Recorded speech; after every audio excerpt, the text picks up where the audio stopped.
When you're moving to a new city, there is a lot to consider.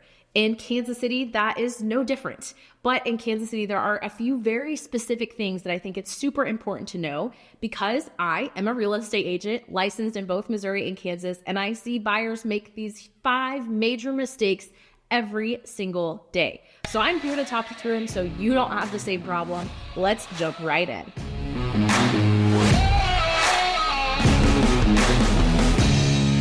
The first mistake people make when moving to Kansas City is underestimating how big the metro is. Like, our footprint itself is huge. The metro covers a wide swath of land, meaning long commute times if you're going from this side of the city to this side of the city.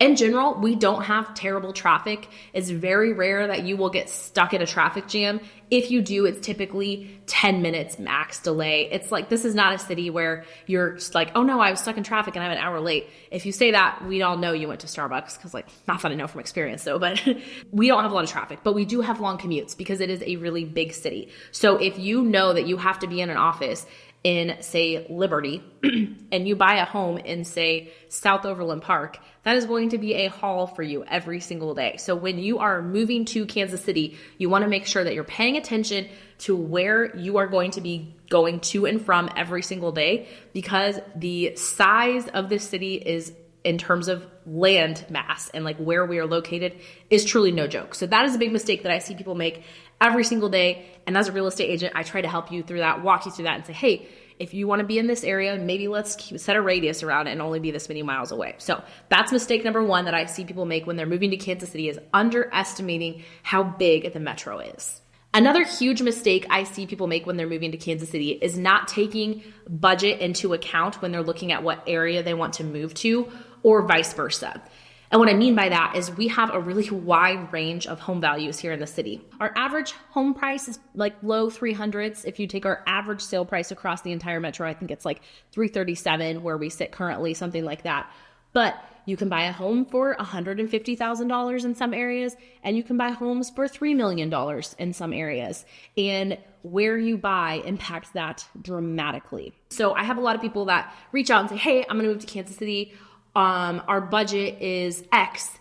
And I go, great, where do you want to live? And they haven't even thought about that yet. And so sometimes it's like, you can, if you have a flexible budget, maybe look at the area first, pick the area you want to live in, and then set your budget according to what is realistic in that area. If the budget is the most important thing to you, then it's like, okay, if this is your budget, we need to just go ahead and cross these areas off the list and not waste your time looking at them, because there's just not going to be anything that suits your budget. So that is a big mistake that people make, is not taking area into account when setting their budget, or vice versa. So just keep in mind when you're looking at Kansas City, it can be a really wide range of average sale prices, but there really is something for everyone. You just have to be mindful of it as you're kind of laying out a plan to make this move. Another huge mistake that people make when they're moving to Kansas City is not thinking about floor plan or like layout of the home. And what I mean by that is we have basements here. Almost every home has a basement, and a lot of people that move here from out of state are surprised by that. People that live here, most people are like, I must have a basement at all costs. It's a deal breaker. But when people are coming from out of town, it's kind of like a cool thing. Like, oh, look, there's a basement. That's really cool. But what you may not think about is the impact that stairs can have on your day-to-day life. So if you're from an area that doesn't have basements, you're typically parking on the same level as your kitchen. You typically pull in the garage and then you just carry your groceries in. In Kansas City, it's very easy to park like below grade and then have to go up several flights of stairs to get into your kitchen. So that impacts the flow of your day a lot more than you might realize. A floor plan that's really popular in Kansas City is the split level floor plan. And when I say popular, I just mean there's a lot of them, especially in areas that are newer construction. I'm going to say like 2000-ish to now, it's become a really popular floor plan. So it's nice if you buy one, it's probably a newer house, but it is a floor plan where you are doing stairs no matter what. When you come into the house, whether you come in the garage, come in the front door, there's stairs. So for some people, it works great and they love the separation, but it's just something to keep in mind. If you're not used to having stairs in your home, do be mindful of how that will impact your lifestyle and your day-to-day, whether it's having to go up and down stairs throughout your home or just to get in the home. It's something that is different for a lot of people that I think they don't think about. So that is a big mistake that people make, is not thinking about floor plan or layout of the home when they're moving to Kansas City. The fourth thing that I think is a big mistake people make when they're buying a home or moving to Kansas City is trying to purchase their forever home right now, especially if they know their family structure is going to change.